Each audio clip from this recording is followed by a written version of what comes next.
உபாகமத்தின் புஸ்தகம் 7ஆம் அதிகாரம் 9ஆம் வசனம். ஆகையால் உன் தேவனாகிய கர்த்தரே தேவன் என்றும் தம்மில் அன்பு கூர்ந்து தமது கற்பனைகளை கைக்கொள்கிறவர்களுக்கு அவர் 1000 தலைமுறை மட்டும் உடன்படிக்கையையும் தயையையும் காக்கிற உண்மை உள்ள தேவன். இரண்டாவது எழுதிக் கொள்ளுங்க.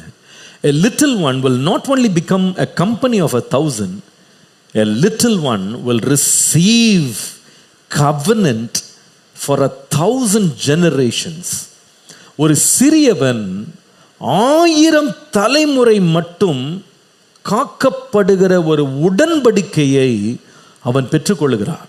இந்த சிறியவனுக்கு 1000 தலைமுறை மட்டும் நிலைத்திருக்கக்கூடிய உடன்படிக்கை தேவனிடத்திலிருந்து வருகிறது.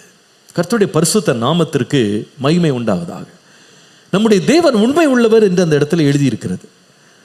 தேவன் உண்மை உள்ளவர் என்பதை எப்படி அறிந்து கொள்கிறோம் என்றால், முதலாவது அவர் உடன்படிக்கை செய்கிறவர். உடன்படிக்கை செய்கிறதுனால தான் அவர் உண்மை உள்ளவரா இல்லையா என்று நம்மளால் சோதிக்க முடியும், இல்லையா? ஒருவர் உண்மை உள்ளவர் என்று எப்படி சொல்றோம்னா, அவங்க வாக்குத்தத்தம் பண்றதை வச்சுதான் அவங்க உண்மை உள்ளவங்களா இல்லையான்னு முதல்ல நம்ம சொல்ல முடியும். அவங்க வாக்குத்தத்தம் பண்றதுக்கு அவங்க முதல்ல சக்தி படைத்தவங்களா இருக்கணும். they must be powerful to make a covenant. அவங்க ஒரு அக்ரிமெண்ட் போடுறதுக்கு அவங்களுக்கு தகுதி இருக்கணும் முதல்ல. அதோடு நிறுத்திட்டா போதாது. எப்படி தேவன் உண்மை உள்ளவர் கண்டுபிடிக்கிறோம்னா, செய்த வாக்குத்தத்தத்தை நிறைவேற்றுவதில் உண்மை உள்ளவர். அப்பதான் அவர் உண்மை உள்ளவர் கண்டுபிடிக்கிறோம். முதலாவது அவர் வாக்குத்தத்தம் பண்ணணும் அல்லது உடன்படிக்கை பண்ணணும். ரெண்டாவது உடன்படிக்கையை காக்கணும். ரெண்டு முக்கியமான வார்த்தைகள். He must make the covenant and keep the covenant. அதாவது இதை இப்படி சொல்லலாம். ஒரு நிலத்தை நீங்க வாங்க போறேன்னு சொல்றீங்க. சும்மா நான் வாங்க போறேன்னு சொல்றது இல்லை. நீங்க அந்த நிலத்தை வாங்குவதற்கான பலன் எனக்கு இருக்குன்னு சொல்லி நீங்க முதல்ல நிரூபிக்கணும். அதை என்ன செய்வோம்னா, ஒரு அட்வான்ஸ் கொடுப்போம், ஒரு கையெழுத்து போட்டு கவனன்ட் போடுவோம். அப்போனா அர்த்தம் என்னன்னா, எனக்கு திறமை இருக்கு, எனக்கு திறன் இருக்கு, எனக்கு வலிமை இருக்குன்னு நான் முதல்ல சொல்ல விரும்புகிறேன். First I try to make a covenant. ரெண்டாவது, நீ உண்மை உள்ளவன் என்று எப்படி உனக்கு தெரியும் அப்படின்னு கேட்டா, யூ கீப் த கவனன்ட். சொன்ன வார்த்தையை 6 மாசத்துல முழு பணத்தை கொடுக்கும்போது நீ கொடுத்த வாக்குறுதி, நீ கொடுத்த உடன்படிக்கை நீ காக்கிறதுக்கு உண்மை உள்ளவன் என்று நிரூபிக்கப்படுவாய். கர்த்தர் உடன்படிக்கை செய்கிறார். அந்த உடன்படிக்கை என்ன செய்கிறார்? நிறைவேற்றுகிறார். சொன்ன வார்த்தையின் படியே செய்கிறார். இதை எப்படி செய்கிறார் என்று சொன்னால், அதில் தான் ஆச்சரியமே இருக்கு. செய்த உடன்படிக்கை ஒரு சின்னவனுக்கு செய்கிறார். ஆனா அந்த உடன்படிக்கை எவ்வளவு நாள் காக்கிறாரா? 1000 தலைமுறை மட்டும் அந்த உடன்படிக்கை காக்க உண்மை உள்ள தேவன். அல்லேலூயா. நல்லா கவனிங்க. இந்த உடன்படிக்கைகளை பற்றி பைபிளை நீங்க படிக்கும் போது அநேக உடன்படிக்கைகள் இருக்கு பைபிள்ல. உண்மையா பார்த்தீங்கன்னா, முதலாவது உடன்படிக்கை யாரோடு செய்யப்பட்டதுன்னா, ஆதாமோடு செய்யப்பட்டது. அதுதான் நீங்க ஆதியாகமம் 3ஆம் அதிகாரம் வாசிக்கும் போது ஆண்டவர் சொல்லுகிறார், ஸ்திரீயின் வித்து சர்ப்பத்தின் தலை என்ன பண்ணும்? நசுக்கும் அப்படின்னு சொல்லுகிறார். அப்போ இது என்ன வாக்கு தத்துவம்னு சொன்னா, இன்றைக்கு நீ இந்த சர்ப்பத்தினால நீ வஞ்சிக்கப்பட்டுட்ட. வஞ்சிக்கப்பட்டவர் இருக்கிறா பாருங்க, ஏவாள். இவளிடத்துல ஒரு வித்து புறப்பட்டு வரும், ஒரு சந்ததி வரும். அந்த சந்ததி என்ன பண்ணும்னா, இந்த பிசாசை என்ன பண்ணும்? காலால் நசுக்கி போடும். அது யாரை பற்றி சொல்லியிருக்குன்னா, இயேசுவை பற்றி சொல்லியிருக்கு. முதல் உடன்படிக்கை மனுஷனுக்கு ஆண்டவர் செய்கிறார். உன்னை நான் மீட்டுக் கொள்ளுவேன், உன்னை ரட்சிப்பேன், நீ இழந்ததை நான் திரும்ப தருவேன். இதான் முதல் உடன்படிக்கை. யாரோடு செய்யப்பட்டது சொல்லுங்க, சத்தமா சொல்லணும் எல்லாரும். அப்போ இது முதல் கவனன்ட், ஆடமிக் கவனன்ட்னு சொல்லுவோம். ஆதாமோடு செய்யப்பட்ட உடன்படிக்கை. இரண்டாவது உடன்படிக்கை யாரோடு செய்யப்பட்டது என்று சொன்னா, நோவாவோடு செய்யப்பட்டது. சொல்லுங்க, யாரோடு செய்யப்பட்டது? இதை தான் நீங்கள் ஆதியாகமம் 9ஆம் அதிகாரம் 11ஆம் வசனத்தில் வாசிக்கலாம். இந்த ஆதியாகமம் 9:11 என்ன உடன்படிக்கை ஆண்டவர் செய்கிறார் என்றால், இனி நான் என்ன பண்ண மாட்டேன்னா, மாம்சமானவைகளை எல்லாம் ஜலத்தினால் என்ன பண்ண மாட்டேன்? அழிக்க மாட்டேன். இரண்டாவது நோவாவோடு செய்த உடன்படிக்கை. என்ன உடன்படிக்கை? இந்த உலகத்தை நான் தண்ணீரினால் என்ன பண்ண மாட்டேன்? அழிக்க மாட்டேன், உலகம் முழுவதையும் அழிக்க மாட்டேன் அப்படின்னு சொல்றாரு. மூன்றாவது அவர் செய்த உடன்படிக்கை என்ன உடன்படிக்கை என்றால், ஆபிரகாமோடு செய்த உடன்படிக்கை. சொல்லுங்க, என்ன உடன்படிக்கை? ஆபிரகாமோடு செய்த உடன்படிக்கை. இதுதான் நம்ம ஆதியாகமம் 12ஆம் அதிகாரம் முதல் 3 வசனங்கள்ல படிக்கிறோம். அதுல ஆண்டவர் ஆபிரகாமை பார்த்து சொல்லுகிறார், நீ உன் தேசத்தை விடு, உன் இனத்தை விடு, உன் ஜனத்தை விடு, நான் காண்பிக்கிற தேசத்துக்கு நீ புறப்பட்டு போ. 2ஆம் வசனத்துல வாசிக்கிறோம், நான் உன்னை எப்படி பண்ணுவேன்? பெரிய ஜாதி ஆக்குவேன், உன்னை ஆசீர்வதிப்பேன், உன் பேரை பெருமைப்படுத்துவேன், நீ ஆசீர்வாதமாய் இருப்பாய். 3ஆம் வசனத்துல, உன்னை ஆசீர்வதிக்கிறவர்களை ஆசீர்வதிப்பேன், உன்னை சபிக்கிறவர்களை சபிப்பேன், பூமியில் உள்ள வம்சங்கள் எல்லாம் உனக்குள்ள என்ன செய்யப்படும்? இப்போ ஆண்டவர் என்ன பண்ணுகிறாருன்னா, இந்த ஆபிரகாம் உடன்படிக்கைக்கு அடுத்தது ஆண்டவர் வந்து சீனாய் மலையிலே மோசேயின் மூலமாய் கொடுத்த உடன்படிக்கை. சீனாய் மலையின் உடன்படிக்கை, அது மோசே கவனன்ட் சொல்லும், மோசேக்கு செய்த உடன்படிக்கை. இது நீங்கள் யாத்திராகமம் 24:3. மோசே வந்து கர்த்தருடைய வார்த்தைகள் யாவையும் நியமங்கள் யாவையும் ஜனங்களுக்கு அறிவித்தான். அப்பொழுது ஜனங்கள் எல்லாரும் ஏக சத்தமாய் கர்த்தர் அருளிய எல்லா வார்த்தைகளின்படியும் செய்வோம் என்று பிரதியுத்தரம் சொன்னார்கள். இந்த 4 விதமான உடன்படிக்கைகள் செய்யப்பட்டிருந்தாலும் இந்த உடன்படிக்கைகள் எல்லாமே ஒரு நிபந்தனையோடு தான் வந்துச்சு. இப்போ நம்ம திரும்ப நம்ம வாஸ்த வசனத்தை வாசிக்க போறோம். நீங்கள் உபாகமம் 7ஆம் அதிகாரம் 9ஆம் வசனம் வாங்க. உன் தேவனாகிய கர்த்தரே தேவன் என்றும் தம்மில் அன்பு கூர்ந்து தமது கற்பனைகளை கை கொள்ளுகிறவர்களுக்கு, எல்லாரும் சொல்லுங்க, தம்மில் அன்பு கூர்ந்து தம்முடைய கற்பனைகளை கை கொள்ளுகிறவர்களுக்கு. அங்கதான் இருக்கு கண்டிஷன். என்ன கண்டிஷன்னா, தேவன் அன்பு கூறணும், அவருடைய கற்பனைகளை என்ன செய்யணும், நீனு கை கொள்ளணும். இப்படி கை கொள்ளுவாயானால் ஆண்டவர் சொல்லுகிறார், 1000 தலைமுறை மட்டும் உடன்படிக்கை நான் காப்பேன். I will keep my covenant for 1000 generations. தேவன் வாக்கு பண்ணினவர், உண்மை உள்ளவர், அந்த வாக்கு தத்தத்தின்படி செய்ய அவர் வல்லவர். ஆனா இங்க என்ன நடக்குன்னு கேட்டா, தேவன் உடன்படிக்கை 1000 தலைமுறைக்குன்னு எழுதி கொடுத்தாலும் இந்த உடன்படிக்கை இந்த இஸ்ரவேல் ஜனங்களுடைய வாழ்க்கையில நிஜரிசனமாக நிஜமாக அனுபவிக்கப்பட முடியல. உன்னை ஆசீர்வதிப்பேன், பெருக பண்ணுவேன், இந்த தேசத்தில் நிலைத்திருக்க பண்ணுவேன், என்னென்னமோ வாக்குறுதி பண்றாரு.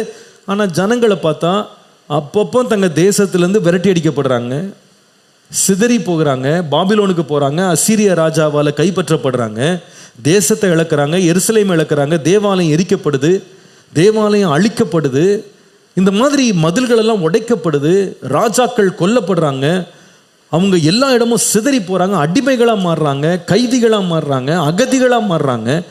ஏன் இது நடந்தது? அப்போ கர்த்தர் வாக்குறுதி பண்ணது என்னாச்சு? தேவனுடைய வாக்கு தத்துவத்தில் அவர் பொய் சொல்லிட்டாரா? அவர் சொன்ன வாக்குறுதியை நிறைவேற்றாம போயிட்டாரான்னு கேட்டா, எங்க பிரச்சனைன்னு கேட்டா உடன்படிக்கையில் இல்லை. எங்க பிரச்சனைன்னு கேட்டா, அந்த உடன்படிக்கை பெற்ற ஜனங்க இருக்கிறாங்க பாருங்க, அந்த உடன்படிக்கை அவங்க எப்படி இல்லை, உண்மையா இல்லை, அவங்க தகுதி உள்ளவர்களா இல்லை, அந்த உடன்படிக்கை அவங்க வாழ்க்கையில் நிறைவேறாமல போயிடுச்சு. ஏன்னு சொன்னா, அவங்க அடிக்கடி தேவனுக்கு விரோதமாக முறுமுறுத்தாங்க, பாவம் செய்தாங்க. அவர் சொன்னார், நீ என்ன அன்பு கூறு, என்னுடைய கற்பனைகள் இப்படி செய்யணும். ரெண்டுமே அவங்க செய்யல. தேவனை அன்பு கூறாமல் அந்நிய தேவர்களை அவங்க நேசித்து அதன் பின்னால் போயிட்டாங்க. தேவனுடைய கற்பனைகளுக்கு விரோதமாக செயல்பட்டு எதை செய்யாதேன்னு சொன்னாரோ அதை அவங்க செய்தாங்க இல்லையா? விக்கிரகங்களை ஆராதிக்காதன்னு சொன்னார், விக்கிரகங்களை ஆராய்ச்சாங்க. விபச்சாரம் செய்யாதன்னு செஞ்சாங்க, களவு செய்யாதன்னாங்க, களவு செஞ்சாங்க. ராஜா முதற்கொண்டு களவு செய்தாங்க, ராஜா முதற்கொண்டு குற்றமில்லாத ரத்தத்தை சிந்தி கொலை செய்யாதேன்னு சொன்ன கற்பனைகளை உடைச்சாங்க இல்லையா? அவங்க வாழ்க்கையில பல தாறுமார்கள். ஒவ்வொரு ராஜா ஒவ்வொரு கற்பனையை உடைச்சிட்டே வரான் இல்லையா? சாலமோனை பார்த்தீங்கன்னா அந்நிய மனைவிகளை கட்டி கொள்கிறான். அதனால அவன் சொந்த கையினால எந்த மனுஷன் தேவாலயத்தை கட்டினானோ அதே மனுஷன் விக்கிரகங்களுக்கு கோயிலை கட்ட ஆரம்பிச்சான். தேவன் கடுங்கோபமானார். பின்னால் வர்ற சந்ததியெல்லாம் பார்த்தீங்கன்னா சொந்த ஜனங்களை திருடுறாங்க. நாபோத்தின் திராட்சை தோட்டத்தை திருடினது யாருன்னு கேட்டா சொந்த ராஜா தான். ஆகாப் தான் அவனை திருடி அவனை கொலை பண்ணி, இந்த மாதிரி நிறைய கற்பனைகளை உடைச்சிட்டே வராங்க. அவங்க கற்பனைக்கு உண்மையா இல்லாததுனால தேவனும் தன்னுடைய வாக்குத்தத்தத்தை என்ன பண்ணல, நிறைவேற்றல. அவருடைய உடன்படிக்கையில் அவர் உண்மையா இருக்க முடியல. பிரச்சனை எங்கன்னு சொன்னா, ஜனங்கள் நடுவிலே பிரச்சனை வந்தது. அதனாலதான் ஆண்டவர் புலம்புகிறார் பாருங்க. பழைய ஏற்பாட்டிலே இந்த வசனம் இருக்கு. உபாகமம் 5ஆம் அதிகாரம் 29ஆம் வசனத்தை பார்ப்பீர்களானா, அவர்களும் அவர்கள் பிள்ளைகளுக்கும் என்றென்றைக்கும் நன்மை உண்டாயிருக்கும்படி அவர்கள் எந்நாளும் எனக்கு பயந்து என் கற்பனைகளை எல்லாம் கை கொள்ளுகிறதற்கேற்ற இருதயம் அவர்களுக்கு இருந்திருந்தால் நலமா இருக்கும். ஐயோ, அவங்களுக்கு ஒரு இருதயம் இல்லையே. கற்பனையெல்லாம் ஒழுங்கா செய்து கர்த்தரை உண்மையா நேசிச்சு அவர் வழியில போயிருந்தா என் உடன்படிக்கையெல்லாம் நிறைவேற்றி இருப்பேனே. அப்ப எங்க பிரச்சனை வந்துச்சு சொல்லுங்க? எங்க பிரச்சனை? அந்த வசனம் போடுங்க, திரும்ப போடுங்க, அப்ப உங்களுக்கு புரியும். அவங்க ஏன் கை கொள்ளாம போனா, கை கொள்வதற்கு ஏற்ற இருதயம் அவர்களுக்கு இருந்திருந்தால். அப்ப எங்க பிரச்சனை? கரெக்ட். எங்க பிரச்சனை? இருதயம் சரியா இல்லை. அவங்க இருதயத்தில் கர்த்தரை உண்மையா நேசிக்கல, இருதயத்தில் கர்த்தருக்கு கீழ்ப்படிய விருப்பம் இல்லாமல் போயிடுச்சு. Their heart was bad. That's why they couldn't fulfill the edicts of the covenant. ஆண்டவர் கொடுத்த அந்த உடன்படிக்கையை வந்து தேவன் காத்துக்கொள்ள உண்மை உள்ளவர், வல்லவர். ஆனால் இந்த ஜனங்களுக்கோ அந்த உடன்படிக்கை என்ன கண்டிஷன்ஸ் போட்டுச்சோ, நிபந்தனைகள் போட்டுச்சோ, அதை செய்யறதுக்கு இவங்களுக்கு என்ன இல்லை, இருந்தேன் இல்லை. இது எப்படின்னா, நிலம் விற்கிறவர் நிலம் விற்க ரெடியாக தான் இருக்காரு.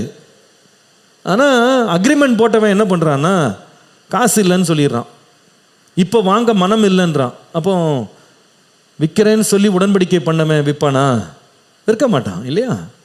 நீ சொன்னபடி காசை கொடுத்துருந்தீங்கன்னா என்ன பண்ணியிருப்பேன், நிலத்தை கொடுத்துருப்பேன்னு சொல்லுவான். கர்த்தர் சொல்கிறாரு, 1000 தலைமுறை மட்டும் உடன்படிக்கையை காக்கிற உண்மை உள்ளவர்ப்பா. உடன்படிக்கை செய்த நான் உடன்படிக்கை நிறைவேற்ற வல்லவர். 1000 மடங்கு யார் கொடுக்குறாருன்னா, சாதாரண ஒரு சின்னவனுக்கு கொடுக்குறார், அற்பமான ஜனத்திற்கு. யாக்கோபு என்னும் புழுவே, சிறு பூச்சியே அப்படின்றார். இதுக்கு போய் ஆண்டவர் 1000 தலைமுறை கவனன் போடுறாராம். இன்றைக்கெல்லாம் நம்ம 100 வருஷத்துக்கு தான் மேக்சிமம் வந்து என்ன பண்ண முடியும், ஒரு அக்ரிமெண்ட் போட முடியும். அதாவது 100ன்னு சொல்லி 100 கூட போடக்கூடாது, 100 போட்டால் இல்லீகல் ஆகிடுதான். அதனால 99ன்றாங்க. லீஸ் போட்டால் கூட எத்தனை வருஷம் லீஸ் போடணும் சொல்லுங்க? 99 வருஷம்தான். ஏன்னா என்ன நம்பிக்கை, என்ன தைரியம்னு கேட்டால், இதுக்கு மேலே ஒருத்தனை வாழ மாட்டான் அப்படின்னு நம்பிக்கை இருக்கிறதுனால 99 வருஷம் மேக்சிமம் லீஸ் போடலாம். சிங்கப்பூர்லாம் போனீங்கன்னா ஒரு வீட்டை நீங்கள் வாங்கி நீங்கள் என்ன தான் நீங்கள் காசு கொடுத்து இப்படி தான் வாங்கிட்டா கூட உண்மையில் பார்த்தா அந்த வீடு வந்து உங்களுக்கு சொந்தம் கிடையாது, அந்த நிலம் கூட உங்களுக்கு சொந்தம் கிடையாது. ஏன்னா அந்த நிலம் வந்து கவர்மெண்ட் பேரில் தான் இருக்கும். 99 வருஷம் தான் மேக்சிமம் நீங்கள் அதை என்ஜாய் பண்ணலாம். 99 வருஷம் கழித்து திரும்ப அந்த நிலத்தை நீங்கள் வாங்கணும். என்ன மாதிரி திட்டம் பண்ணி வச்சுருக்காங்க பாருங்க அந்த நாட்டை. நீங்கள் என்ன தான் ஒரு ஃப்ளாட்டை கட்டினா கூட அதை வந்து கவர்மெண்ட் வந்து ஒவ்வொரு வருஷம் செக் பண்ணிகிட்டே இருப்பாங்க. செக் பண்ணிகிட்டே இருக்கும் போது 50 வருஷம் தான் அதோடைய லைஃப் டைம், அவ்வளோதான், அம்மா இடிச்சு போட்டுருவாங்க. திருப்பி நீங்கள் என்ன பண்ணணும், அதை ரீயூஸ் பண்ணுறதுக்கு காசு கட்டி தான் திரும்ப அதை நீங்கள் கட்டி எழுப்பணும். அந்த ஊரில் வந்து ஒரு கார் நீங்கள் வாங்கினீங்கன்னா அதிகபட்சம் 15 இயர்ஸ், 15 வருஷம் தான் ஒரு காரை நீங்கள் என்ன பண்ணணும், யூஸ் பண்ணணும். அக்ரிமெண்ட்டே அப்படி தான். எங்கள் சொந்தக்காரங்க நான் வாழ்நாள்லாம் ஓட்டுவேன், நம்ம ஊரில் ஓட்டுற மாதிரி கறி வண்டி மாதிரி போகும் பாருங்க, அந்த மாதிரிலாம் ஓட்ட முடியாது. 15 வருஷம் கழித்த பிறகு ஒரு இடத்துக்கு நீங்கள் போனோம், காரை எடுத்துகிட்டு போனீங்கன்னா அந்த காரை வந்து ஒரு மிஷின் வச்சு அப்படியே நசுக்கி சூட்கேஸ் மாதிரி கையில் கொடுத்துருவான். உண்மைங்க. அதை எடுத்துகிட்டு போய் நீங்கள் சப்மிட் பண்ணணும் கவர்மெண்ட்டை. இந்த காரை 15 வருஷம் யூஸ் பண்ணேன், 15 வருஷம் கழித்து இதை நான் இனிமேல் பயன்படுத்த மாட்டேன்றது மிஷின் வச்சு ஃபுல்லாக நசுக்கி தகடு மொத்தத்தையும் நசுக்கி சூட்கேஸ் மாதிரி கையில் கொடுத்துருவானா. அதை எடுத்துகிட்டு போய் சப்மிட் பண்ணி இனிமேல் இந்த காரை நான் ஓட்டுறதுக்கு வாய்ப்பே இல்லைன்னு நிரூபிக்கணும். எப்படி? இன்றைக்குள்ள அரசாங்கம் அப்படி செய்யும்போது ஆண்டவர் சொல்றாரு, உனக்கு நான் லீஸ் போடுறேன். எவ்வளோ வருஷம்? 4 உடன்படிக்கை செய்தார். ஆதாமோடு செய்தார், 2வது நோவாவோடு செய்தார், ஆபிரகாமோடு செய்தார், மோசேயோடு அல்லது இஸ்ரவேல் ஜனங்களோடு செய்தார். 4 உடன்படிக்கையும் இந்த ஜனங்க வந்து காப்பாற்றலை, அவங்க சந்ததிகள் காப்பாற்றலை. தேவனுக்கு உண்மையா இல்லை, அவருடைய கற்பனைகளை கீழ்ப்படியல், அவருக்கு பயப்படலை. இப்போ என்ன நடக்குன்னு கேட்டால் ஆண்டவர் பார்க்குறாரு, இவங்க பிரச்சனை என்னன்னு கேட்டால், நான் எவ்வளவோ உடன்படிக்கையை ரினியூ பண்ணி, லீஸை ரினியூ பண்ணி டாக்குமெண்ட்டை புதுசாக எழுதி கொடுத்தாலும் அதை பெற்றுக்கொள்றதுக்கு இவன் இருதயம் சரியா இல்லையே. வாங்கும்போது சிரிச்சுக்கிட்டே தான் வாங்குறான், வசனம் கேட்கும்போது அல்லேலியா போட்டே தான் வாங்குறான், வீட்டுக்கு போனோடனே எல்லாத்தையும் மறந்துடுறானே, இவனை என்ன பண்ண அப்படின்னு கர்த்தர் பார்க்குறாரு. வாக்குறுதி வரும்போது ஒரே தையா தம்மான்னு குதிக்கிறான். நான் ஆண்டவருக்கு உண்மையாக இருப்பேன்னு சொல்லி இங்கே சத்தியம் பண்ணிட்டு போகிறான், ஆனால் அடுத்த நிமிஷமே தேவனை மறந்துடுறான். அப்போ என்ன பிரச்சனைன்னு கண்டுபிடிக்கிறாருன்னா, வாக்கு தத்தத்தில் பிரச்சனை இல்லை, உடன்படிக்கையில் பிரச்சனை இல்லை, எதில் பிரச்சனை? அப்போ கர்த்தர் பார்க்குறாரு, இவன் இருதயத்தை மாற்றணுமே. இந்த உடன்படிக்கையை நான் கற்பனைகளில் எழுதி கொடுத்தேன், ஆனால் அதை வந்து உடச்சி போட்டாங்க. இப்போ ஆண்டவர் சொல்கிறாரு, நான் அவர்களுக்கு ஒரு புதிய இருதயத்தை தரணும். என் கற்பனையும் உடன்படிக்கையும் நான் எங்கே எழுதுவேன்னா கற்பனைகள் இல்லை, எதில் எழுதுவேன்? இருதயத்திலே எழுதுவேன். ஆமேன்னு சொல்லுங்க. இப்போ இந்த இருதயத்தில் எழுதுறதுக்கு என்ன வழின்னு கேட்டால், இவர்களுக்கு ஒரு புதிய இருதயத்தை நான் தரணும். இந்த புதிய இருதயம் எப்படி வரும் அப்படின்னு கேட்டால், இயேசு கிறிஸ்துவின் மூலமாக வரும். அதனால தான் இந்த 4 உடன்படிக்கைகள் எல்லாம் பலவீனப்படும் போது இதை விட்டு ஒரு மேன்மையான உடன்படிக்கையை எபிரேயர் 10ஆம் அதிகாரம் 16 17 வாசிக்கிறோம். வேதம் சொல்லுகிறது, அந்த நாட்களுக்கு பின்பு நான் அவர்களோடே பண்ணும் உடன்படிக்கையாவது, நான் என்னுடைய பிரமாணங்களை அவர்களுடைய இருதயங்களில் வைத்து அவைகளை அவருடைய மனதில் எழுதுவேன் என்று கர்த்தர் சொல்லுகிறார் என்பதை உரைத்த பின்பு அவருடைய பாவங்களையும் அவர்களுடைய அக்கிரமங்களையும் நான் இனி நினைப்பதில்லை என்று சொல்லுகிறார். அல்லேலூயா. இது என்ன உடன்படிக்கை தெரியுமா? எல்லாரும் சொல்லுங்க, புதிய உடன்படிக்கை. சத்தமா சொல்லுங்களேன். அல்லேலூயா.